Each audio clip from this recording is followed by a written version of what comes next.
Nifty prediction for Wednesday, bank Nifty analysis for tomorrow. कल market कैसा रहेगा? तो दोस्तों फाइनली निफ्टी ने ट्रेंड चेंज कर लिया और अब ट्रेंड दिख रहा है अप का।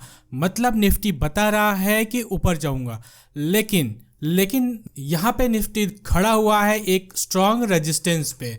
यहाँ पे पहले यहाँ से रेजिस्टेंस लिया, यहाँ से मार्केट गिरा, यहाँ पे रेजिस्टेंस लिया, यहाँ पे मल्टीपल रेजिस्टेंसेस है। आप देख रहे हैं मल्टीपल रेजिस्टेंसेस है। तो यहाँ से निफ्टी एक बार वापस नीचे आ सकता है। ठीक है, तो यहाँ से निफ्टी अगर नीचे आता है तो कहाँ तक आ सकता है? 19,450 से लेके 19,400, ये वाला एरिया है 19,450 से लेके 19,400। ये 50 पॉइंट का एरिया है, प्लस माइनस 20 पॉइंट ऐड कर सकते हो इस एरिया में। ठीक है दोस्तों, इस एरिया में सपोर्ट कहाँ से आ रहा है? रेजिस्टेंस पहले ले रहा था, यहाँ पे रेजिस्टेंस, सपोर्ट, यहाँ पे सपोर्ट। ठीक है दोस्तों, तो यहाँ पे मल्टीपल सपोर्ट्स हैं। और दूसरा यहाँ पे जब निफ्टी यहाँ पे आएगा 30 मिनट चार्ट पे, तो यहाँ पे सपोर्ट के लिए होगा 200 पीरियड मूविंग एवरेज। तो यहाँ पे प्राइस एक्शन का सपोर्ट तो होगा ही, प्लस ये 200 पीरियड मूविंग एवरेज का भी सपोर्ट होगा 30 मिनट चार्ट पे। दोस्तों ये 30 मिनट चार्ट है निफ्टी का। निफ्टी में यहाँ पे स्ट्रॉन्ग सपोर्ट होगा 19,400 से लेके 19,450 प्लस माइनस 20 पॉइंट। ठीक है दोस्तों, यहाँ से निफ्टी सपोर्ट ले सकता है। और जहाँ पे अभी निफ्टी खड़ा हुआ है वो एक स्ट्रॉन्ग रेजिस्टेंस एरिया है। अगर अच्छा होता निफ्टी थोड़ा और ऊपर जाके नीचे गिरता तो और भी अच्छा होता, लेकिन कोई इशू नहीं। यहाँ पे इस लास्ट रेजिस्टेंस को निफ्टी ने क्रॉस किया, उसके बाद यहाँ पे गिरना स्टार्ट हुआ है। 6-7 पॉइंट से ही ऊपर गया है, लेकिन गया है। इसका मतलब क्या हो गया? अब ये हो गया हायर हाई। अब यहाँ पे आएगा तो यहाँ पे क्या लगाएगा? हायर लो कहाँ पे लगाएगा? ये यहाँ पे मल्टीपल सपोर्ट्स आ रहा है 19,450 से लेके 19,400। इस एरिया में यहाँ पे सपोर्ट ले सकता है। और यहाँ पे और एक सपोर्ट है। अगर हम यहाँ पे डेली चार्ट लगाते हैं तो इस एरिया में आता है 20 पीरियड मूविंग एवरेज। इस एरिया में आता है यहाँ पे 20 पीरियड मूविंग एवरेज। ये सिंपल मूविंग एवरेज है। यहाँ से अगर रेजिस्टेंस लेके आता है तो ये एक स्ट्रॉन्ग सपोर्ट का काम कर सकता है, क्योंकि 30 मिनट चार्ट पे भी अच्छा खासा सपोर्ट है, प्राइस एक्शन का सपोर्ट है, 200 पीरियड मूविंग एवरेज का सपोर्ट है, और डेली चार्ट से इसको मिलेगा 20 पीरियड मूविंग एवरेज का सपोर्ट। 20 पीरियड मूविंग एवरेज एक मैजिकल सपोर्ट भी होता है। ठीक है दोस्तों, अब यहाँ पे अगर डेली चार्ट पे देख लें तो यहाँ पे रेजिस्टेंस हमने देखा कहाँ से आ रहा है। पूरा रेजिस्टेंस हमने देख लिया। ये रेजिस्टेंस कहाँ से आ सकता है? RSI 60 को टच यहाँ पे कर रहा है। RSI 60 को टच कर रहा है, यानी यहाँ पे एक स्ट्रॉन्ग रेजिस्टेंस भी है। अगर रेजिस्टेंस का हम रेंज देखें तो ये रेंज लो हुआ करता था प्रीवियस ट्रेंड का। यहाँ पे 60 का रेजिस्टेंस भी है और इसका भी रेजिस्टेंस है। तो यहाँ से थोड़ा बहुत पुल बैक आ सकता है नीचे साइड में। अगर पुल बैक आता है नीचे साइड में तो हमने डेली चार्ट पे देखा सपोर्ट कहाँ है। वो सपोर्ट है 19,450 से लेके 19,400 प्लस माइनस 20 पॉइंट। ठीक है दोस्तों, तो यहाँ से एक बार निफ्टी ऊपर जा सकता है इस एरिया से। ठीक है, तो अब हम एक्सपेक्ट क्यों कर रहे हैं यहाँ से निफ्टी ऊपर जा सकता है?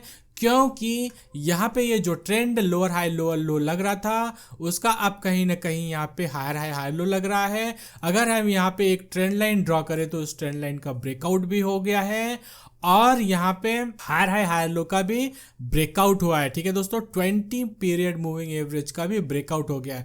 तो यहाँ पे मल्टीपल ब्रेकआउट्स हैं, इसलिए हम एक्सपेक्ट कर सकते हैं यहाँ पे निफ्टी इस तरह से हायर हाई हायर लो लगाते हुए ऊपर जा सकता है सितंबर महीने में। ठीक है दोस्तों, तो इस तरह से हमने देखा यहाँ पे स्ट्रक्चर क्या है निफ्टी का 30 मिनट चार्ट पे। अब हम देख लेते हैं ट्रेड हम कैसे ले सकते हैं। ठीक है, तो ट्रेड लेने के लिए हमने देख लिया इस एरिया में आएगा, ये एरिया है 19,450 19,400। यहाँ पे अगर बुलिश कैंडल बनाता है निफ्टी, इस एरिया में बुलिश कैंडल बनाता है तो हमें क्या करना है, यहाँ पे करना है बाय। टारगेट होगा 19,600 19,750 19,800, ये सब टारगेट्स हो जाएंगे अगर हमें यहाँ पे बाइंग सिग्नल मिलता है तो। ठीक है, तो इस तरह से हम यहाँ पे जो बाय करेंगे वो होगा स्विंग ट्रेडिंग के लिए, यानी 2 से 4 दिनों का होल्डिंग होगा जब तक कि स्टॉप लॉस हिट नहीं हो जाता या टारगेट हिट नहीं हो जाता इस एरिया में हमें जो लॉन्ग मिलेगा उसमें। ठीक है दोस्तों, तो इस तरह से पहला लॉन्ग हो गया। दूसरा होगा इंट्राडे। इंट्राडे में जैसे कि हम जानते हैं यहाँ पे रेजिस्टेंस लिया है, वापस इसको डबल टॉप बनाने के लिए गया है। तो डबल टॉप बनाने के लिए अगर मान लो यहाँ पे फ्लैट खुल जाता है निफ्टी तो कैसे ट्रेड करना है, गैप डाउन होता है तो कैसे ट्रेड करना है। ठीक है, तो इसके लिए हमें जाना पड़ेगा 5 मिनट चार्ट पे, क्योंकि हमें अब देखना है इंट्राडे ट्रेड। स्विंग ट्रेड हमने देख लिया, स्विंग ट्रेड कहाँ पे लेना है, कैसे लेना है, अब हमें देखना है इंट्राडे ट्रेड।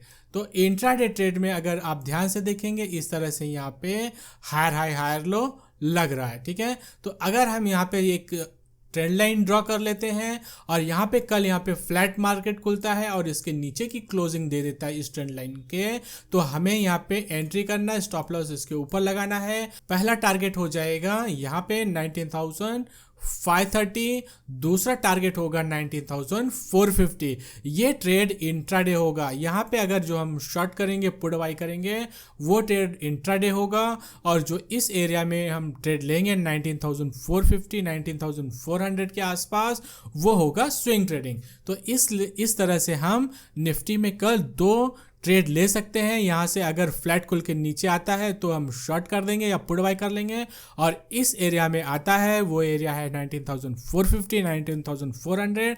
यहाँ पे अगर बुलिश सिग्नल देता है तो हमें करना है लॉन्ग। ठीक है, और अगर इसका ब्रेकआउट कर देता है तो हमें कुछ भी नहीं करना है, क्योंकि हमें पता है ये वाला एरिया एक स्ट्रॉन्ग रेजिस्टेंस एरिया है, इसको हम कर देते हैं नो ट्रेड जोन। यहाँ पे इस एरिया में अगर मार्केट रहता है तो हमें कोई ट्रेड नहीं लेना है। ठीक है दोस्तों, क्योंकि एनी टाइम मार्केट रिवर्स हो सकता है या यहाँ से मार्केट और तेजी पकड़ सकता है। ठीक है, तो ये नो ट्रेड जोन पकड़ते हैं। अगर इसका ब्रेकआउट हो जाता है 19,650 19,650 का ब्रेकआउट हो जाता है तो हम लॉन्ग करेंगे, और इस ट्रेंड लाइन का ब्रेकडाउन हो जाता है तो हम शॉर्ट करेंगे। और इस एरिया में 19,450 19,400 यहाँ पे बुलिश सिग्नल मिलता है तो हम करेंगे लॉन्ग। अब यहाँ पे क्यों लॉन्ग करेंगे, हमने ऑलरेडी डिस्कस कर लिया यहाँ पे किस तरह के और कौन कौन से सपोर्ट्स हैं। ठीक है, तो इस तरह से हमने देखा निफ्टी में स्विंग ट्रेड कहाँ पे ले सकते हैं, निफ्टी का मार्केट स्ट्रक्चर क्या है, और यहाँ पे इंट्राडे ट्रेड कैसे ले सकते हैं वो हमने देखा। अब हम यहाँ पे देख लेते हैं बैंक निफ्टी। तो दोस्तों बैंक निफ्टी अगर देखा जाए तो यहाँ पे नीचे जैसे कि हमको पता है यहाँ पे एक स्ट्रॉन्ग सपोर्ट है वीकली और डेली चार्ट से, और यहाँ पे अगर हम ध्यान से देखें तो बैंक निफ्टी क्या बना रहा है, यहाँ पे इस तरह का एक चैनल बना रहा है और यहाँ पे अपर लेवल पे ट्रेड कर रहा है। तो बैंक निफ्टी अगर यहाँ पे नीचे गिरता है इस एरिया में आता है तो हमें करना है लॉन्ग। यहाँ पे जो लॉन्ग करेंगे वो होगा स्विंग ट्रेड। ठीक है दोस्तों, और इसका ब्रेकआउट हो जाता है कल, इस एरिया का ब्रेकआउट हो जाता है, और वो एरिया है कौन सा एरिया है 44,700।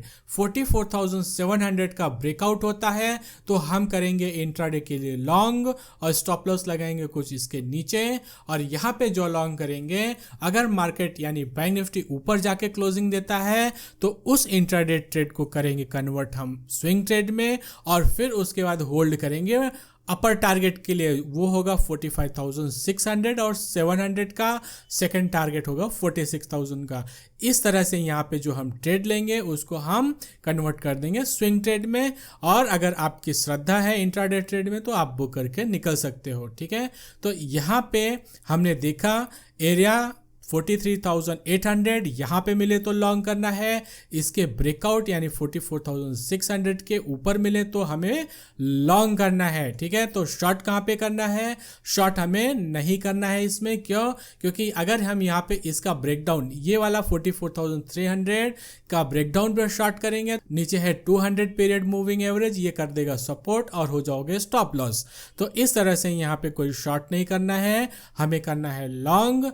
एरिया हमने देख लिया 43,900 800 के आसपास, और दूसरा लॉन्ग करना है 44,600 700 के ऊपर।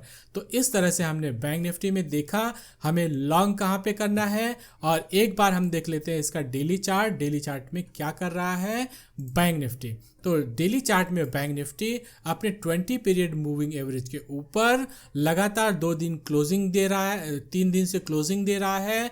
तो ऐसा यहाँ पे फील होता है कि अब यहाँ से बैंक निफ्टी धीरे धीरे ऊपर जाएगा, भले ही अगर एक बार डिप मारे या यहीं से ऊपर जाए, लेकिन जाएगा। तो हमने अगर यहीं से ऊपर जाता है तो हमने देख लिया कैसे हैंडल करना है, या नीचे जाता है तो कैसे हैंडल करना है, वो भी हमने देख लिया। ठीक है दोस्तों, तो बैंक निफ्टी हमने देखा। अब हम देख लेते हैं डाउ जोन्स। डाउ जोन्स में तो हो रहा है बिग वाली, अब उसको कैसे करेंगे हैंडल वो देखना है हमें। तो डाउ जोन्स यहाँ पे जैसा कि हमने देखा है, इसके पहले भी जो हमें एनालिसिस करा था, यहाँ पे ऊपर है रेजिस्टेंस, और रेजिस्टेंस है तो आएगी बिग वाली। अगर बिग वाली आए तो जाएगा डाउ जोन्स कहाँ तक? बिग वाली आएगी तो डाउ जोन्स आएगा यहाँ तक। ये एरिया है 34,700 से लेके 34,500, यहाँ तक डाउ जोन्स आ सकता है, और यहाँ से आके इस तरह से यहाँ पे कर्व लेके ऊपर जा सकता है। तो मैक्सिमम जो डाउ जोन्स आ सकता है वो एरिया ये वाला है, क्योंकि यहाँ पे देखिए है यहाँ पे सपोर्ट, यहाँ पे है ये रेजिस्टेंस, ये रेजिस्टेंस, ये रेजिस्टेंस, ये रेजिस्टेंस कर दिया है डाउ जोन्स, उसको क्रॉस कर रहा है रिटेस्ट यहाँ पे। तो इस रिटेस्ट पे हम यहाँ पे देखेंगे, अगर बुलिश सिग्नल मिला तो हमारे निफ्टी बैंक निफ्टी में और भी स्ट्रॉन्ग कन्विक्शन के साथ ले सकेंगे हम ट्रेड। ठीक है, तो इस तरह से यहाँ पे डाउ जोन्स नीचे आ रहा है, और निफ्टी जैसा कि हमने देखा है रेजिस्टेंस पे, बैंक निफ्टी भी रेजिस्टेंस पे है। तो हो सकता है कल बिग वाली, कल कौन सा दिन है वेडनेसडे, वेडनेसडे को आता है अक्सर करके बिग वाली। तो इस तरह से मल्टीपल सोर्सेज बता रहे हैं कि कल हो सकता है साइडवेज टू नेगेटिव मार्केट, क्योंकि निफ्टी है रेजिस्टेंस पे, बैंक निफ्टी है रेजिस्टेंस पे, डाउ जोन्स भी रेजिस्टेंस पे, यहाँ पे 3 दिन से 4 दिन से रेजिस्टेंस ले रहा है। तो हो सकता है कि थोड़ा बहुत और पुल बैक करे, नीचे है सपोर्ट। ठीक है, तो इस तरह से हमने देखा डाउ जोन्स। देख लेते हैं हम एक बार नैस्डैक भी। नैस्डैक भी अच्छा खासा गिर रहा है। तो नैस्डैक जैसा कि हमने देखा था, ये वाला ये स्ट्रॉन्ग सप्लाई एरिया है। हम एक्सपेक्ट कर रहे थे कि नैस्डैक आएगा इसमें, उसके बाद गिरेगा धड़ाम। तो यहाँ से उसके पहले से ही गिर रहा है। तो अगर देखा जाए तो नैस्डैक में ये वाला स्ट्रक्चर बन रहा है, ये वाला स्ट्रक्चर बोल रहा है कि यहाँ से 1 2 3 और ये हो गया 4, अब बनाएगा 5।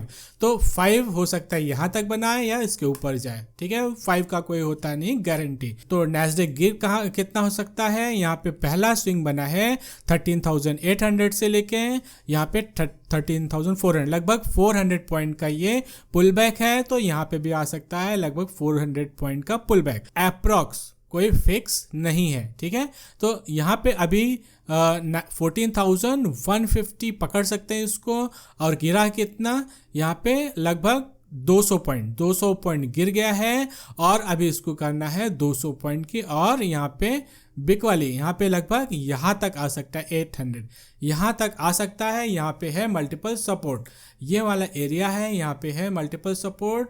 वो सपोर्ट यहाँ से है, आप देख सकते हैं यहाँ पे रेजिस्टेंस, रेजिस्टेंस, यहाँ पे रेजिस्टेंस, रेजिस्टेंस। तो यहाँ पे आके यहाँ से वापस जा सकता है ऊपर, क्योंकि यहाँ पे इस स्विंग का कॉपी अगर यहाँ पे बनाते हैं तो यहाँ से सपोर्ट भी है। तो हो सकता है यहीं से मार्केट यानी नैस्डैक जाए ऊपर, और यहाँ से ऊपर जाता है तो पहला रेजिस्टेंस आएगा ये वाला एरिया।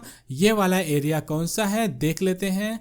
ये वाला एरिया है 19,400 से लेके 14,400 से लेके है 14,200, लगभग 200 पॉइंट का एरिया है। तो यहाँ तक आ सकता है नैस्डैक और यहाँ से गिर सकता है और यहाँ से निकल भी सकता है, क्योंकि यहाँ से जब ऊपर जाएगा तो इसको फिफ्थ वाला स्विंग कंप्लीट करना होगा। तो अगर यहाँ पे फिफ्थ वाला स्विंग कुछ इस तरह से बनाते हुए आता है तो इसको कर देगा, इसको निकाल देगा और ऊपर चला जाएगा। ठीक है दोस्तों, तो इस तरह से हमने देखा Nifty, bank Nifty, Dow Jones और नैस्डैक, और हमने डिसाइड किया कि हो सकता है कल बिकवाली आए, क्योंकि निफ्टी में भी रेजिस्टेंस है, बैंक निफ्टी में भी रेजिस्टेंस है, डाउ भी रेजिस्टेंस पे ही ट्रेड कर रहा है। तो हो सकता है कल बिकवाली आए, और बिकवाली आएगी तो नीचे सपोर्ट पे हम करेंगे खरीदारी। ठीक है दोस्तों, तो हम अभी बिकवाली फिलहाल नहीं करेंगे, हम सपोर्ट पे करेंगे खरीदारी। और वो सपोर्ट कौन सा है हमने ऑलरेडी देख लिया, निफ्टी पे भी देख लिया, बैंक निफ्टी पे भी देख लिया। ठीक है, तो इस तरह से दोस्तों मिलते हैं कल के वीडियो में। Thank you.